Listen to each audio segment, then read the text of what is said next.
Shravan Fun Learning. Hi, water is called as gift of nature because every living thing depends on it. By the end of today's lesson, you will know the properties of water, the water cycle, and how we can save the water. Water is important for every living thing. Imagine if there was no water for one whole day. Could we drink? Could plant grow? Would animals survive? No. Humans need water to stay healthy. Plants need water to make food. Animals need water to live. Farmers use water to grow vegetables, fruits, and grains. Even factories use water to make many products. Now let's learn where we get water from.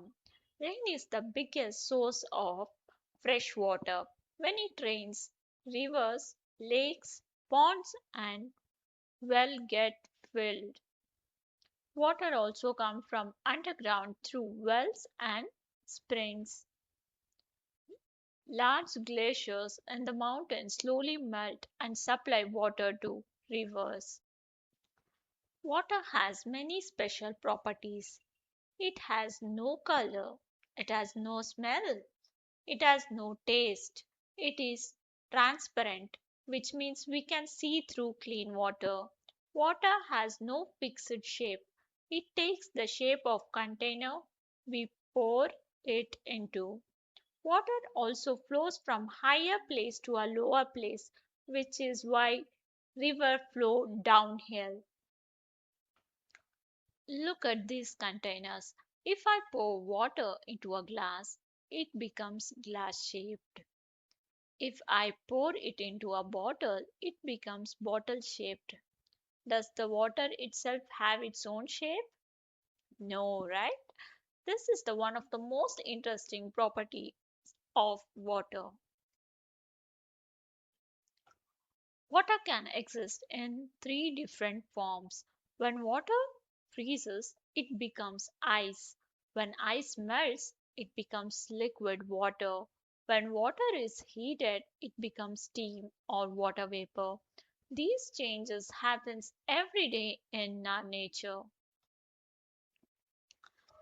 Think, when we add sugar to milk or salt to water, what happens? It disappears, right? Actually, it dissolves. Water can dissolve many substances, so it is called the universal solvent. Not everything's dissolved in water. Sand and stone do not dissolve. Can you think of all the ways we use water? Water is used every day. We drink it. We cook food with it. We bath. We wash clothes. Farmers use water for crops. Factories use water for making products. People also enjoy swimming and boating. Water never disappears. It keeps moving between the earth and the sky. This continuous movement is called as water cycle. There are four important stages that we will learn next. Evaporation. The sun heats water in rivers, lakes, ponds, and oceans. Water changes into a water vapor and rises into the air.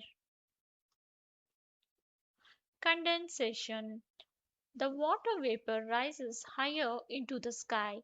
It cools down and changes into a tiny water droplets. These droplets join together to form clouds. Precipitation. When clouds become heavy, water falls back to the earth as rain, snow, or hail. Collection. Rainwater collects in river, lakes, oceans, ponds, and underground. Then the cycle starts again. Even though Earth has a lot of water, only a small amount is fresh water that we can use. If we waste water today, there may not be enough clean water tomorrow. That is why saving water is everyone's responsibility. Every drop is precious. So, there are many easy ways to save water. Always turn off the tap while brushing your teeth. Fix leaking taps. Use only as much water as you needed. Collect rainwater. Reuse water whenever it's possible. Remember, every small action makes a big difference. Interesting facts about water: 71% of Earth is covered with water. Only 3% is fresh water. Our body contains about 60 to 70% of water. Water is one of the few substances that naturally exist as a solid, liquid, and gas. Today, we have learned that water is the most precious natural resource. We discovered its properties, learned about the water cycle, and understood why conserving water is so important. I hope each one of you will promise to save water every day at home and at school. Let's all say together: save water, save life. Thank you. Thank you for watching. We'd love your feedback, so let us know in the comments below.